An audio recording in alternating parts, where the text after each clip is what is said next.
అందరికీ నమస్కారం. ఈరోజు నిర్మలా సీతారామన్ గారు ప్రవేశపెట్టిన ఆవిడ హయాంలో 9వ వార్షిక బడ్జెట్ ఏదైతుందో నిజంగానే వాళ్ళ ఒక అద్భుతం.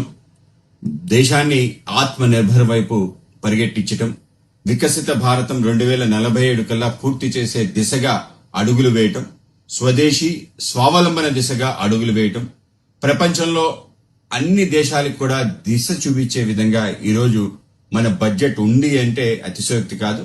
ప్రధానమంత్రి నరేంద్ర మోడీ గారి ఏదైతే ఆలోచనలు ఉన్నాయో వాటన్నిటినీ సమీకృతం చేసి ఇవాళ ఒక అద్భుతమైన బడ్జెట్ ని దేశం ముందు పెట్టడం జరిగింది.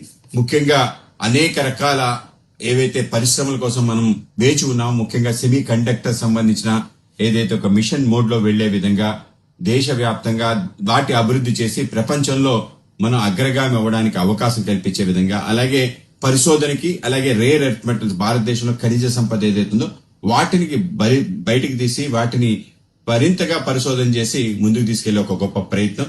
అలాగే అన్ని రంగాలలో కూడా ముందుకు తీసుకెళ్లే విధంగా ముఖ్యంగా రైల్ కారిడార్ యొక్క నిర్మాణం, దేశంలో హై స్పీడ్ రైల్ కారిడార్స్ నిర్మాణం, అలాగే ఎకనామిక్ కారిడార్స్ ఏవైతే ఉన్నాయో వాటిని త్వరితగతంగా పెంచే ప్రయత్నం, అలాగే దేశంలో పర్యాటకం, పరిశ్రమలు, అలాగే ఆ పెద్ద ఎత్తున ఏదైతే మనం ఎదురు చూస్తున్న ఉపాధి కల్పన ఉందో